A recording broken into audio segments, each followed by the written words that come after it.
रामायण में महारानी कैकेयी का चरित्र सबसे अधिक बदनाम है, जिसने सारे विश्व के परम प्रिय प्राणाराम राम को बिना अपराध वन में भिजवाने का अपराध किया। उसका पापिनी, कलंकिनी, राक्षसी, कुलविनाशिनी कहलाना कोई आश्चर्य की बात नहीं। समस्त सद्गुणों के आधार, जगत आधार राम जिसकी आंखों के कांटे हो गए, उस पर गालियों की बौछार न हो तो किस पर हो। इसी से लाखों वर्ष बीत जाने पर भी आज जगत के नर नारी कैकेयी का नाम सुनते ही नाक भी सिकोड़ लेते हैं और मौका पाने पर उसे दो चार ऊंचे नीचे शब्द सुनाने से बाज नहीं आते। परंतु इससे यह नहीं समझना चाहिए कि कैकेयी सर्वथा दुर्गुणों की ही खान थीं, उनमें कोई सद्गुण था ही नहीं। सच्ची बात तो यह है कि यदि कैकेयी के श्रीराम वनवास का कारण होने का प्रसंग निकाल लिया जाए तो कैकेयी का चरित्र रामायण के प्राय सभी स्त्री चरित्रों में सबसे बढ़कर समझा जाए। कैकेयी के राम वनवास का कारण होने में एक बड़ा भारी रहस्य छिपा हुआ है, जिसका उद्घाटन होने पर यह सिद्ध हो जाता है कि श्रीराम के अनन्य और अनुकूल भक्ति में कैकेयी जी का स्थान सबसे ऊंचा है। कैकेयी महाराज कैकेयी की पुत्री और दशरथ जी की छोटी रानी थीं। ये केवल अप्रतिम सुंदरी ही नहीं थीं, प्रथम श्रेणी की पतिव्रता और वीरांगना भी थीं। बुद्धिमत्ता, सरलता, निर्भयता, दयालुता आदि सद्गुणों का कैकेयी के जीवन में पूर्ण विकास था। इन्होंने अपने प्रेम और स्वभाव से महाराज के हृदय पर इतना अधिकार कर लिया था कि महाराज तीनों पटरानियों में कैकेयी को ही सबसे अधिक मानते थे। कैकेयी पति सेवा के लिए सभी कुछ भी कर सकती थीं।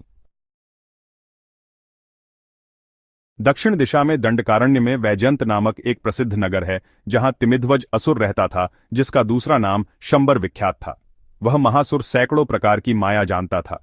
देवता उसे पराजित न कर सके, तब वह इंद्र से संग्राम युद्ध करने को तैयार हुआ। उस बड़े भारी देवासुर संग्राम में क्षत विक्षत पुरुषों को रात में सोते समय राक्षस लोग बिछोने से खींचकर मारा करते थे। इंद्र ने राजा दशरथ से सहायता मांगी। अन्य राजर्षियों के साथ महाबाहु राजा दशरथ भी कैकेयी साथ लेकर इंद्र की सहायता के लिए गए और उन्होंने राक्षसों के साथ घनघोर युद्ध किया। उस समय कैकेयी जी भी पति के साथ रणांगण में गई थी, आराम भोगने के लिए नहीं, सेवा और शूरता से पतिदेव को सुख पहुंचाने के लिए। कैकेयी का पतिव्रत और वीरत्व इसी से प्रकट होता है कि उन्होंने एक समय महाराज दशरथ के सारथी के मर जाने पर स्वयं बड़ी ही कुशलता से सारथी का कार्य किया और महाराज को युद्धभूमि से दूर ले गई। इस प्रकार कैकेयी जी ने महाराज को बचाया था। उसी युद्ध में दूसरी बार एक घटना यह हुई कि महाराज घोर युद्ध कर रहे थे, इतने में उनके रथ के पहिए की धुरी गिर पड़ी। राजा को इस बात का पता नहीं लगा। कैकेयी ने इस घटना को देख लिया और पति की विजय कामना से महाराज से बिना कुछ कहे सुने तुरंत धुरी की जगह अपना हाथ डाल दिया और बड़ी धीरता से बैठी रही। उस समय वेदना के मारे कैकेयी की आंखों के कोए काले पड़ गए, परंतु उन्होंने अपना हाथ नहीं हटाया। इस विकट समय में यदि कैकेयी ने बुद्धिमत्ता और सहनशीलता से काम न लिया होता तो महाराज के प्राण बचने कठिन थे। शत्रुओं का संहार करने के बाद जब महाराज को इस दुर्घटना का पता लगा, तब उनके आश्चर्य का पार नहीं रहा। उनका हृदय कृतज्ञता तथा आनंद से भर गया। ऐसी वीरता और त्यागपूर्ण क्रिया करने पर भी उनके मन में कोई अभिमान नहीं, वे पति पर कोई एहसान नहीं करती। महाराज वरदान देना चाहते हैं तो वे कह देती है कि मुझे तो आपके प्रेम के सिवा अन्य कुछ भी नहीं चाहिए। महाराज किसी तरह नहीं मानते और दो वर देने के लिए हठ करने लगते हैं, तब दैवी प्रेरणावश आवश्यक होने पर मांग लूंगी कहकर अपना पिंड छुड़ा लेती हैं। उनका यह अपूर्व त्याग सर्वथा सराहनीय है। संत वरदान मांगने के विषय में अन्य दो कथाएं भी सुनते हैं।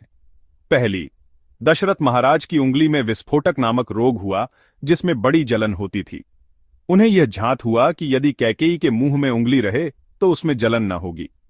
अतएव कैकेयी से कहा गया, उन्होंने स्वीकार कर लिया और मुख में उंगली डालने से सचमुच जलन मिट गई। तब प्रसन्न हो राजा ने दो वरदान मांगने को कहा था। दूसरी, एक संत कहते हैं कि राजा के फोड़े को चूसकर अपने अधरामृत से राजा को चंगा कर दिया था। इस पर उन्होंने वरदान मांगने को कहा। तीसरी, एक ऋषि सोए हुए थे और कैकेयी ने उनके मुंह में स्याही लगाकर काला मुंह कर दिया था। उन्होंने क्रोध से शाप दिया था कि तुझे ऐसा कलंक लगेगा कि कोई तेरा मुख न देखेगा। फिर ऋषि ने अपना दंड मांगा तो कैकेयी ने दे दिया। इस पर संतुष्ट होकर उन्होंने वर दिया कि तू चाहेगी तब तेरा हाथ लोहदंड का काम देगा। अत इस संग्राम में रथ के चक्र में उसके हाथ ने लोहे की कील का काम किया। भरत, शत्रुघ्न ननिहाल चले गए हैं। पीछे से महाराज ने चैत्र मास में श्री राम के राज्याभिषेक की तैयारी की। किसी भी कारण से हो, उस समय महाराज दशरथ ने इस महान उत्सव में भरत और शत्रुघ्न को भी बुलवाने की भी आवश्यकता नहीं समझी। न कैकेयी राज को ही निमंत्रण दिया गया। कैकेयी भरत जी से भी अधिक श्री राम जी से स्नेह करती है। बचपन में जब कभी श्री राम जी रोने लगते थे और कौशल्या माता बहुत शांत कराने का प्रयत्न करती थी, हंसाने का प्रयत्न करती, तब भी श्री राम रोते ही रहते थे। जब कैकेयी माता श्री राम जी को अपने पास ले लेती थी, तब सरकार खिलखिलाकर हंसने लगते थे। कहा जाता है कि कैकेयी के विवाह के समय महाराज दशरथ ने इन्हीं के द्वारा उत्पन्न पुत्र को राज्य का अधिकारी मान लिया था, परंतु रघुवंश की प्रथा और श्री राम के प्रति अधिक अनुराग होने के कारण चुपचाप युवराज पद प्रदान करने की तैयारी कर ली गई। यही कारण था कि रानी कैकेयी के महलों में भी इस उत्सव के समाचार पहले से नहीं पहुंचे थे। रानी कैकेयी अपना स्वत्व जानती थीं। उन्हें पता था कि भरत को मेरे पुत्र के नाते राज्याधिकार मिलना चाहिए, परंतु कैकेयी इस बात की कुछ भी परवाह न करके राम राज्याभिषेक की बात सुनते ही प्रसन्न हो गई। देव प्रेरित कुबड़ी मंथरा ने आकर जब उन्हें राम राज्याभिषेक का समाचार सुनाया, तब वे आनंद में डूब गईं। वे मंथरा को पुरस्कार रूप में एक दिव्य उत्तम गहना देकर कहती हैं, मंथरे, तूने मुझको यह बड़ा ही प्रिय संवाद सुनाया है। इसके बदले मैं तेरा और क्या उपकार करूं। यद्यपि भरत को राज्य देने की बात हुई थी, फिर भी राम और भरत में मैं कोई भेद नहीं देखती। मैं इस बात से बहुत प्रसन्न हूं कि महाराज कल राम का राज्याभिषेक करेंगे। हे प्रियवादिनी, राम के राज्याभिषेक का संवाद सुनने से बढ़कर मुझे अन्य कुछ भी प्रिय नहीं है। ऐसा अमृत के समान सुखप्रद वचन सब नहीं सुना सकते। तूने यह वचन सुनाया है, इसके लिए तू जो चाहे 100 पुरस्कार मांग ले, मैं तुझे देती हूं। इस पर मंथरा गहने को फेंककर कैकेयी को बहुत कुछ उल्टा सीधा समझाती है, परंतु फिर भी कैकेयी तो श्रीराम के गुणों की प्रशंसा करती हुई यही कहती हैं कि श्रीराम धर्मज, गुणवान, संयतेंद्रिय, सत्यव्रती और पवित्र हैं। वे राजा के ज्येष्ठ पुत्र हैं, अतएव हमारी कुल प्रथा के अनुसार उन्हें युवराज पद का अधिकार है। दीर्घायु राम अपने भाइयों और सेवकों को पिता की तरह पालन करेंगे। मंथरा, तू ऐसे रामचंद्र के अभिषेक की बात सुनकर क्यों दुखी हो रही है? यह तो अम्युदय का समय है। ऐसे समय में तू जल क्यों रही है? इस भावी कल्याण में तू क्यों दुख कर रही है?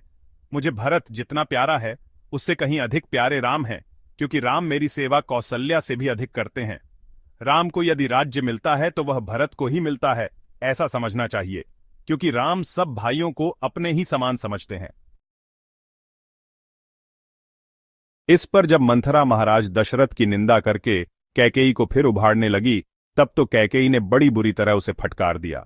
इस प्रसंग से पता लगता है कि कैकेयी श्रीराम को कितना अधिक प्यार करती थीं और उन्हें श्रीराम के राज्याभिषेक में कितना बड़ा सुख था। इसके बाद मंथरा के पुनः बहकाने पर कैकेयी ने अपने 2 वरदान दशरथ जी से मांग लिए, जिसमें भरत जी को राजगद्दी और राम जी को 14 वर्ष के वनवास की मांग थी। श्रीराम वनवास के पश्चात लोमश ऋषि अवध आए। तब लोगों ने उनसे प्रश्न किया कि रामचंद्र जी में योगी और मुनि रमण करते हैं, उनके राज्य में मंथरा ने क्यों विघ्न डाला? उत्तर में उन्होंने उसकी पूर्व जन्म की कथा सुनाई, जो यूं है। यह प्रहलाद के पुत्र विरोचन की कन्या थी। जब विरोचन ने देवताओं को जीत लिया, तब देवताओं ने विप्र रूप धरकर उससे दान में उसकी शेष आयु मांग ली। दैत्य बिना सरदार के हो गए। तब मंथरा ने दैत्यों की सहायता की। देवता हार कर इंद्र के पास गए। उन्होंने स्त्री का वध करने से इनकार किया। तब वे भगवान विष्णु की शरण गए।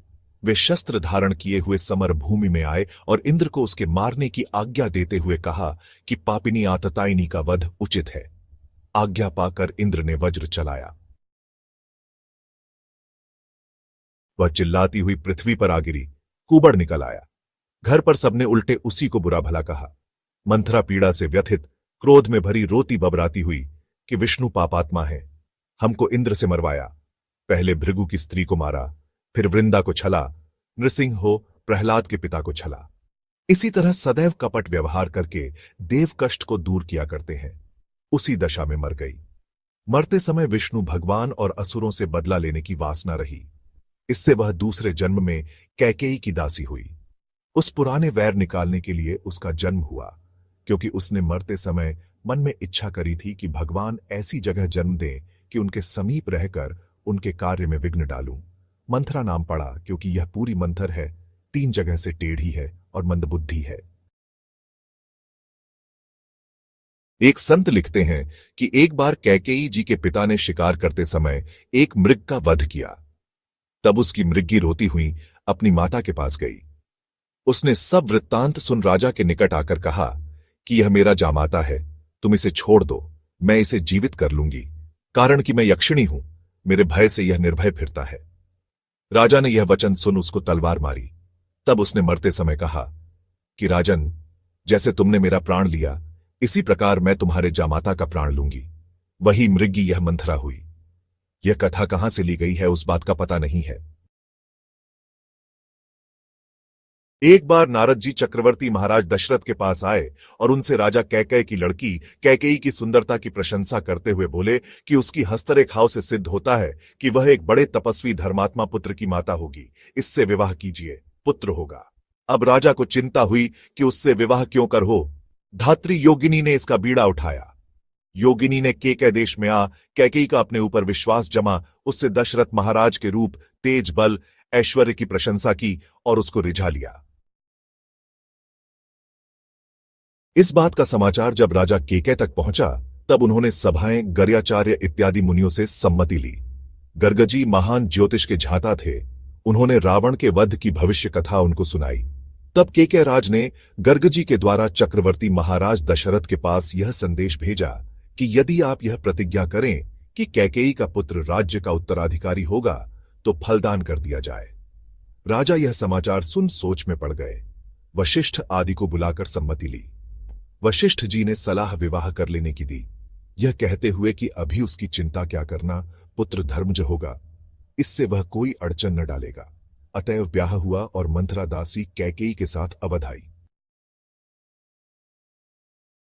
देव प्रेरित मंथरा के बहकाने पर और माया से मोहित हो जो 2 वरदान कैकेयी ने मांग लिए इसी कुकार्य के लिए, तो कैकेयी आज तक पापिनी और अनर्थ की मूल कारण रूपा कहलाती है। परंतु विचार करने की बात है कि श्री राम को इतना चाहने वाली, कुल प्रथा और कुल की रक्षा का सर्वदा ध्यान रखने वाली परम सुशीला कैकेयी ने राज्य लोभ से ऐसा अनर्थ क्यों किया, जो थोड़ी देर पहले राम को भरत से अधिक प्रिय बतलाकर उनके राज्याभिषेक के सुसंवाद पर दिव्याभरण पुरस्कार देती थी और राम तथा दशरथ की निंदा करने पर, भरत को राज्य देने की प्रतिज्ञा जानने पर भी मंथरा को घरफोरी कहकर उसकी जीभ निकलवाना चाहती थीं। वे ही जरा सी देर में इतनी कैसे बदल जाती हैं कि वे राम को 14 साल के वन के दुख सहन करने के लिए भेज देती हैं और भरत के शील स्वभाव को जानती हुई भी उनके राज्य का वरदान चाहती हैं।